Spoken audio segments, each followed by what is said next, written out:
한국교회 초창기 선교사들에 있어 여인들에게 전도하는 것은 몹시 힘든 일이었습니다. 남녀 유별이 워낙 엄격하게 이루어지던 시대였던지라 남자 선교사들이 여인들에게 접근하는 것조차도 많은 어려움이 있었기 때문입니다. 그러니 여인들에게 복음을 증거하는 일은 주로 여자 선교사들이 감당해야 했습니다. 하지만 남자 선교사에 비해 턱없이 부족한 여자 선교사의 숫자는 여인들에게 복음을 전하기에 한계가 있을 수밖에 없었습니다. 이에 선교사들은 몇몇의 여인들을 말씀으로 또 교육으로 훈련시켜 신방과 전도를 하도록 했는데 이들이 바로 전도 부인들입니다. 서양 선교사들에 대한 거부감이 있었던 사람들도 이 전도 부인을 만나는 일에는 큰 거부감이 없었습니다. 아이도 여인도 그 누구도 이 전도 부인들이 베푸는 친절과 사랑에 마음을 활짝 열게 된 것입니다. 또 이 전도 부인들은 도시, 학교, 병원 할 것 없이 곳곳에 파송되어 전도의 열매를 풍성히 거두게 되었습니다. 그래서 로버트 무즈라는 선교사는 자신을 파송한 미국 남장로교 선교부에 편지하면서 이렇게 말했습니다. 내가 한국에 온 이래 할 수 있었던 가장 훌륭한 일은 바로 전도부인과 함께 협력하고 일했던 것입니다. 전도부인은 나의 보배입니다 라고 말했습니다. 이렇게 전도부인들은 한국교회 부흥의 주역으로 자리 잡게 되었습니다. 그리하여 감리교회에서는 남자 직분자에게만 사용하던 권사라는 명칭을 이 전도부인들에게도 사용하게 되었고, 이런 전도부인의 영향력을 귀하게 본 장로교도 해방 후에 여성 직분자를 세우며 권사라고 부르게 되었습니다. 사실 장로교회는 원래 권사라는 직분이 없습니다. 오직 한국의 장로교회만 있는 특별한 직분입니다. 그렇게 된 데에는 한국교회에서 여인들의 역할이 아주 컸기 때문일 것입니다. 여인들의 겸손, 여인들의 섬세함, 믿음 있는 여인들의 열정은 한국교회를 세워가는 데 크게 쓰임을 받았던 것입니다. 그것은 오늘날도 마찬가지입니다. 여인들의 헌신이 없는 교회를 상상하기가 힘이 듭니다. 손길이 필요한 곳곳에서 헌신하시는 특별히 권사님들의 역할은 아무리 강조해도 지나침이 없을 것입니다.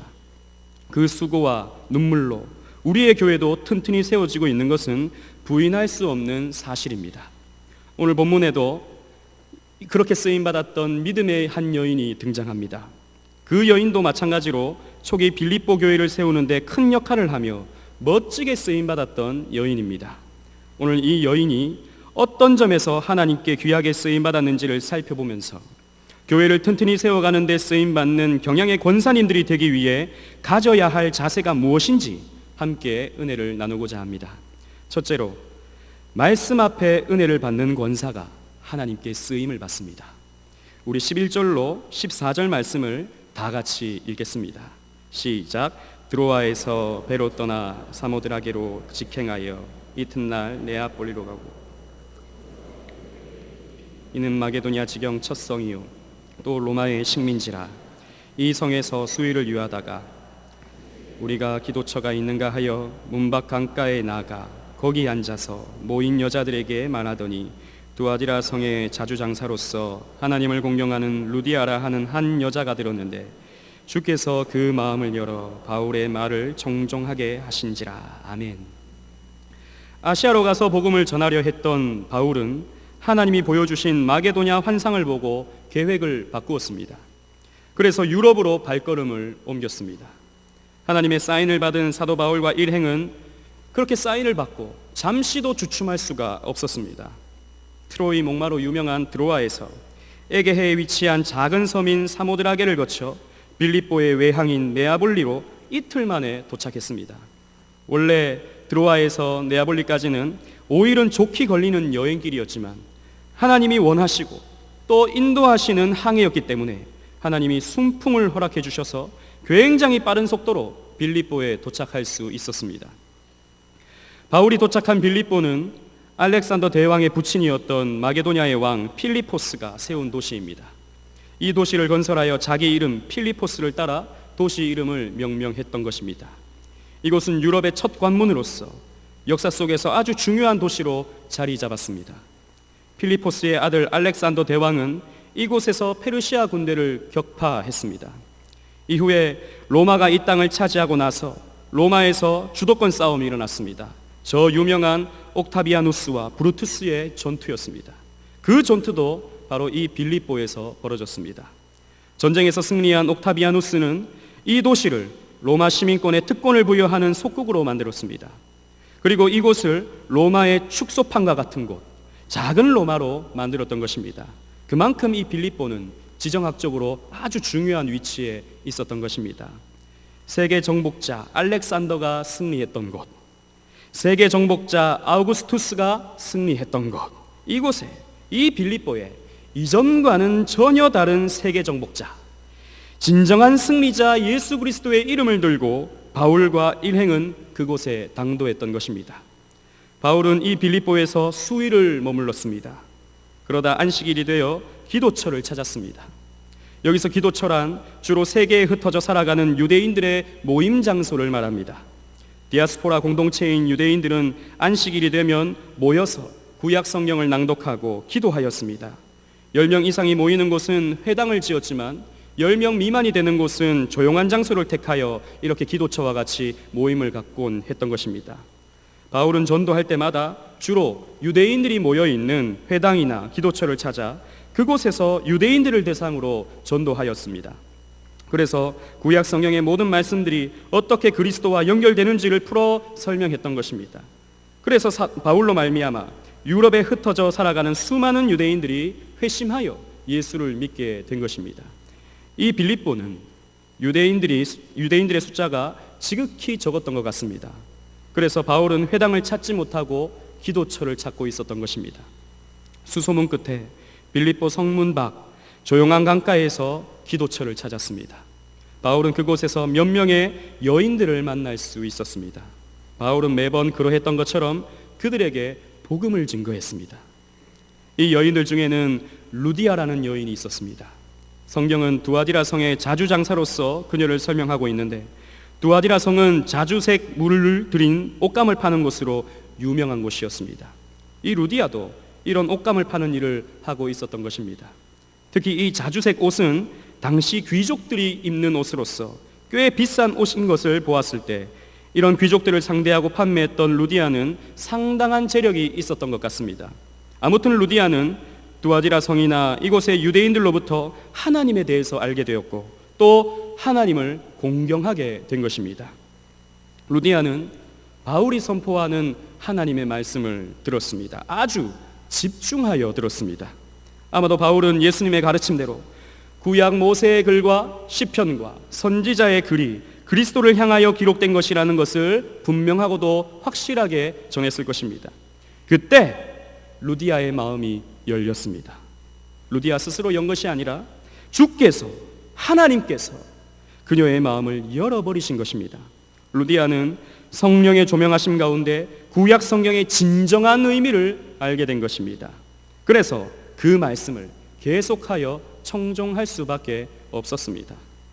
언제나 하나님께 쓰임받았던 사람들의 모습은 한결같이 이렇습니다. 예외가 없습니다. 즉 하나님의 말씀에 은혜를 받은 사람이 쓰임을 받는 것입니다. 은혜를 받아야 일할 힘이 생기고, 은혜를 받아야 일할 능력이 생기고, 은혜를 받아야 일할 기쁨이 생기기 때문입니다. 여러분들의 신앙생활을 한번 회고해 보십시오. 여러분들이 가장 왕성하게 교회 생활을 했을 때가 언제였습니까? 가장 기쁘게, 가장 즐겁게 봉사하고 헌신했을 때가 언제였습니까? 아무리 남편이 핍박을 하고 주위에 반대가 있다 하더라도 그것을 무릅쓰고 충성할 때가 언제였습니까? 확신컨대 하나님의 말씀에 뜨거운 은혜를 받았을 때였을 것입니다. 예배 시간에 아멘 아멘 하며 하나님의 말씀을 청종할 때였을 것입니다. 목사님의 말씀이 꼭 나에게 하시는 말씀과 같이 마치 내 사정을 아는 것 같이 느껴질 때였을 것입니다.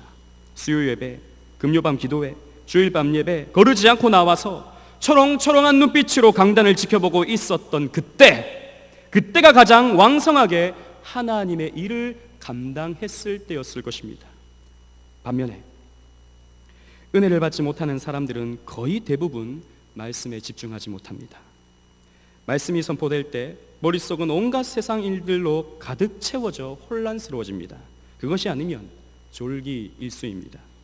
이렇게 말씀의 은혜를 받지 못하면 교회 일이 무겁고 지치고 그만하고 싶어지는 것입니다. 이런저런 이유로 바쁘다는 핑계로 예배에 한 번씩 두 번씩 빠지기 시작하면서 힘을 잃어가고 기쁨도 잃어가는 것입니다. 그러면서 겨우 주일 낮예배 하나를 버팀목 삼아서 그거라도 안 나가면 구원받지 못할까 봐 의무적으로 형식적으로 교회를 출입하게 되는 것입니다. 뿐만 아니라 또 10년, 20년 시간이 지나다 보면 겸손한 마음으로 말씀을 받던 자세는 잃어버리게 되고 나도 이제 알 건 다 안다, 이런 식으로 설교를 평가하고 아니면 감상적으로 설교를 듣게 되기도 합니다. 그래서 어떤 목사님의 설교는 좋고 또 어떤 목사님의 설교는 별로라고 평가하게 되는 것입니다.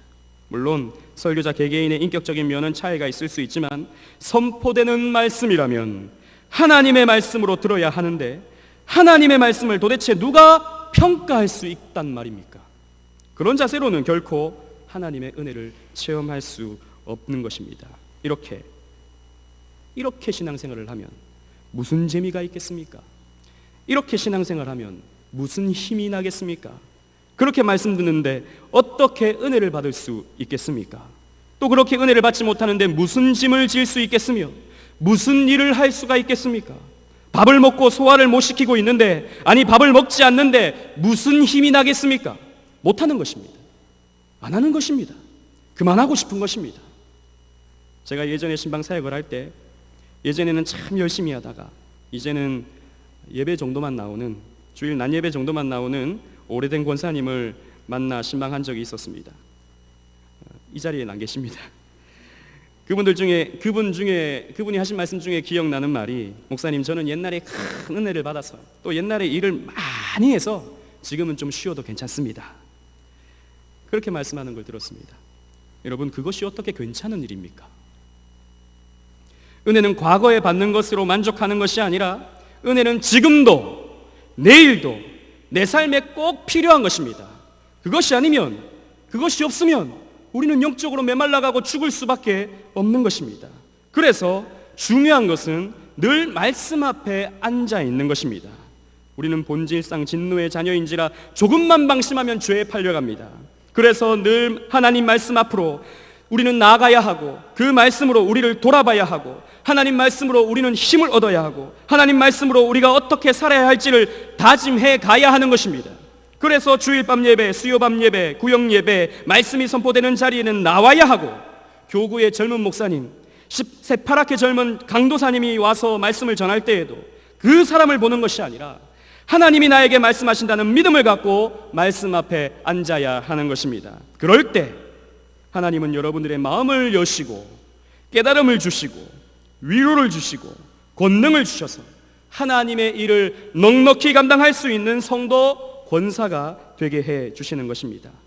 그래서 예수님을 접대하느라 분주한 마르다와 아무것도 하지 않고 그저 예수님의 발 아래 예수님이 하시는 말씀만을 청종하고 있는 마리아를 보면서 마리아를 향해 저는 좋은 편을 택했다라고 말씀하셨던 것입니다. 말씀의 자리를 지키는 우리 권사님들이 되시기를 바랍니다. 하나님, 오늘 이 말씀을 통해 내게 말씀해 주세요. 하나님, 오늘 이 말씀을 통해 저에게 은혜를 주세요 라고 간절히 기도하며 예배의 자리에 앉는 권사님들이 되십시오. 강단에서 선포되는 설교를 사람의 말이 아닌 하나님의 말씀으로 여기고 듣고 순종하는 권사님들이 되십시오. 그리하여 하나님이 주시는 힘과 능력으로 주신 권사의 직분을 잘 감당하여 루디아처럼 귀하게 쓰임받는 믿음의 여인들이 되시기를 간절히 바라겠습니다. 둘째로, 주의 일을 위해 자기의 것을 나누는 권사가 하나님께 쓰임을 받습니다. 우리 15절 말씀을 다 같이 읽겠습니다. 시작. 저와 그 집이 다 세례를 받고 우리에게 청하여 가로되 유하라 하고 강권하여 있게 하니라. 아멘. 말씀에 은혜를 받은 루디아는 가만히 있을 수가 없었습니다. 진리를 발견한 기쁨을 혼자만 누릴 수 없었습니다. 그 기쁨과 감격을 사랑하는 가족과 나누고 싶었던 것입니다. 사랑하는 가족을 그냥 둘 수 없었기 때문입니다. 그녀는 바로 즉시 바울과 함께 집으로 달려가 가족에게까지 복음을 전하였습니다. 그래서 가족 모두가 구원받은 자의 표인 세례를 받는데 결정적인 역할을 루디아가 했던 것입니다. 가족 모두가 그리스도를 주로 믿는 축복을 받은 루디아는 바울에게 간청을 하였습니다. 그것은 바울과 일행이 자기 집에 들어와 머물러 달라는 것이었습니다. 아마도 그녀는 자신과 가족에게 구원의 복음을 전해준 바울이 너무나도 고마워서 대접을 하고 싶었을 것입니다. 이렇게 말씀의 은혜를 받은 성도는 기쁜 마음으로 복음 전도자를 대접하고 싶은 마음이 생기게 되는 것입니다. 또 루디아가 이렇게 바울에게 청한 것은 자신의 집을 전도의 전진기지로 삼아주기를 바랬던 것입니다. 아직 예배처가 마련되지 않았던 빌립보 지역이었던지라 자신의 집을 교회처럼 사용하여 많은 사람들이 구원을 받게 된다면 그것만큼 귀하고 그것만큼 중요한 일은 없다고 생각했을 것입니다. 혹시라도 바울이 이런 요청 앞에서 머뭇거리기라도 할까봐 루디아는 만일 나를 주 믿는 자로 알거든 내 집에 들어와 유하라 라고 부탁을 했습니다. 즉 정말 나를 예수 믿는 자로 생각하신다면, 정말 나를 구원받는 자로 생각하신다면 반드시 내 집에 들어와 머무십시오 라고 바울에게 간청을 했던 것입니다. 그래서 사도행전을 쓴 누가는 루디아의 이 행동을 강권했다, 강하게 권면했다 라고 표현하고 있는 것입니다. 전도자를 대접하는 것이나 자기의 집을 교회처럼 많은 사람들이 드나들게 하는 것이나 이런 일들은 쉬운 일이 결코 아닙니다. 사실 성가신 일이거나 부담스러운 일입니다. 아무리 물질적으로 여유가 있어도 자신의 것을 전도자들과 나누고 자신의 것을 빌립보에 구원받을 사람들을 위해 나누고자 하는 것은 정말이지 희생정신이 없다면 결코 가능한 것이 아니었습니다. 이렇게 루디아는 하나님의 일에 자기를 희생하며 자기의 것을 나눌 줄 아는 믿음의 여인이었습니다. 바울은 루디아의 이런 섬김을 통해 루디아의 집을 집회 장소로 정하고 하나님 나라의 복음을 힘껏 선포했습니다. 그리하여 이 루디아의 집을 통해 빌립보 교회가 탄생하고 기쁨의 교회로 성장하는 하나님의 역사를 보았던 것입니다. 은혜 받은 성도는 결코 자기 자신만을 위해서 살지 않습니다. 은혜 받은 성도는 결코 자기 것, 자기 가정, 자기 행복만을 위해 살지 않습니다. 은혜 받은 성도는 자기 물질이 조금이라도 줄어들까봐 그 물질 앞에서 벌벌벌 떨지 않습니다.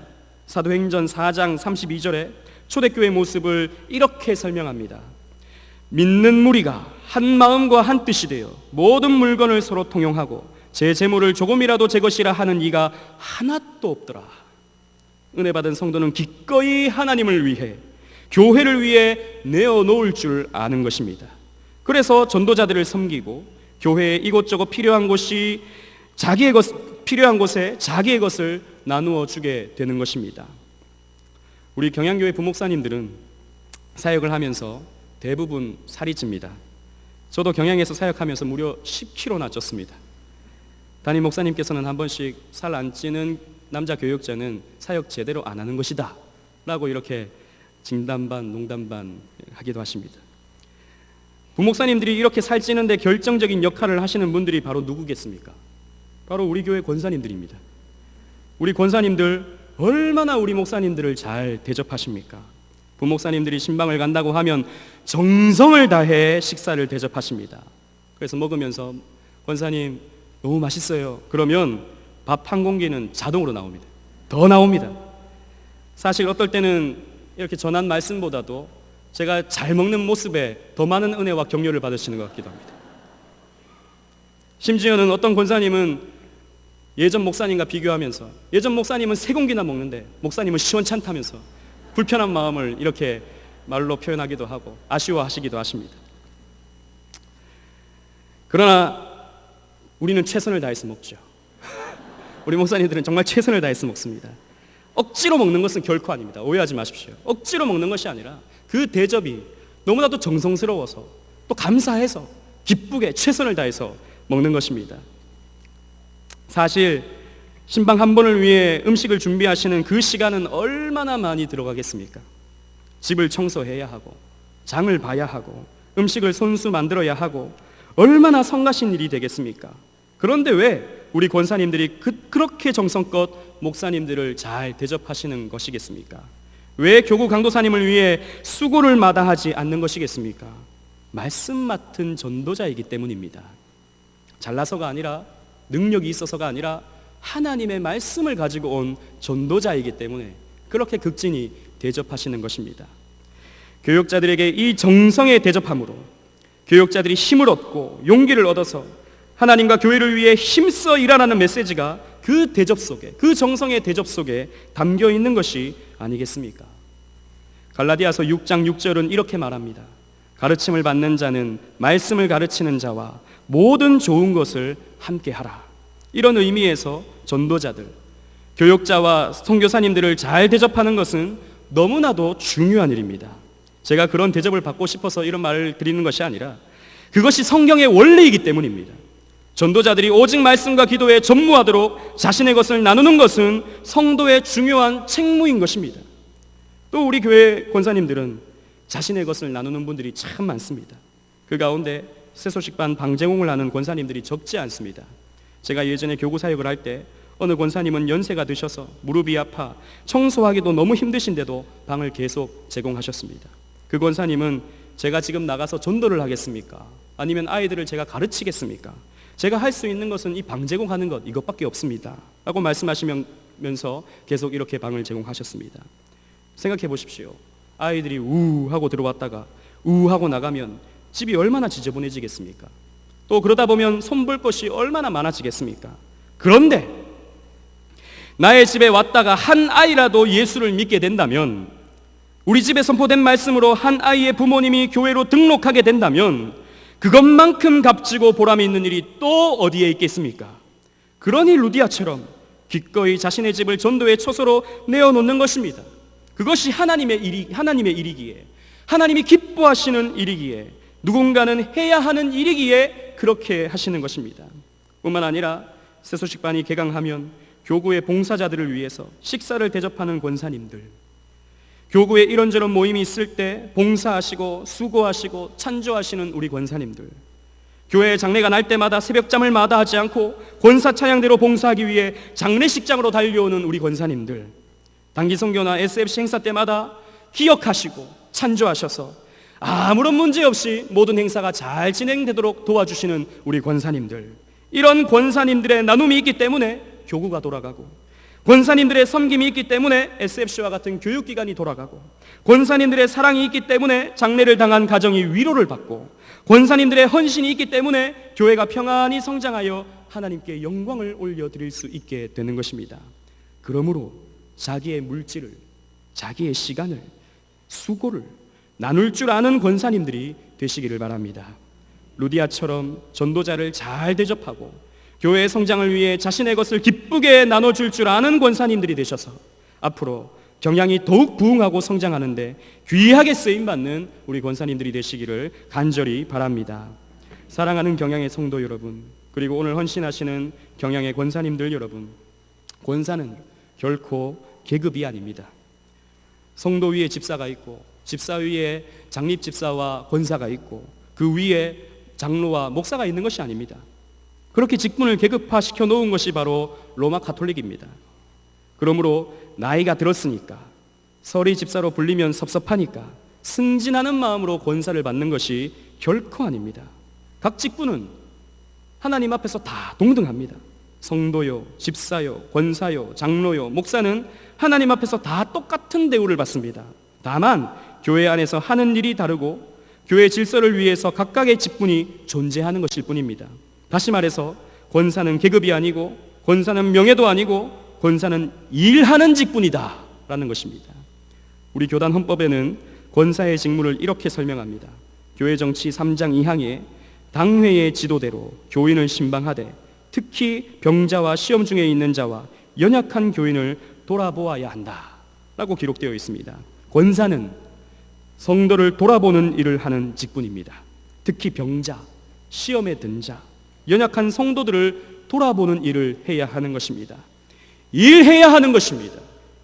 이름만 권사로 있어서 안 되고 쓰임받는 권사가 되어야 하는 것입니다. 재미있는 것은 목사는 70세가 되면 은퇴를 합니다. 장로도 70세가 되면 은퇴 장로가 됩니다. 그런데 권사는 은퇴가 없습니다. 우리 교회에는 은퇴 권사님이 없습니다. 무슨 말입니까? 즉 한 번 권사는 영원한 권사이고 주님 얼굴 뵐 때까지 권사의 직무를 감당해야 된다는 것입니다. 나이가 있다고 쉬려고 하지 마십시오. 후배 권사들이 있다고 뒤로 물러서려 하지 마십시오. 건강이 허락하는 날까지 쓰임받아야 하는 것입니다. 권사는 일하는 것입니다. 봉사하는 것입니다. 충성하는 것입니다. 오늘 루디아처럼 말씀이 선포되는 자리를 빼앗기지 말고 은혜를 받아 누리시기를 바랍니다. 또 전도자들과 교회를 위해 자신의 것을 함께 나누어 하나님께 착하고 충성된 종이라 칭찬 듣는 우리 권사님들이 되시기를 바랍니다. 맡은 자들에게 구할 것은 충성이라고 말씀하셨으니 주신 직분에 따라 끝까지 충성하시는 우리 경양의 권사님들이 되셔서 세상이 줄 수 없는 기쁨, 세상이 누릴 수 없는 평안 누리시고 하나님께서만 주실 수 있는 축복받아 누리시는 우리 사랑하는 권사님들 되시기를 주님 이름으로 축원합니다.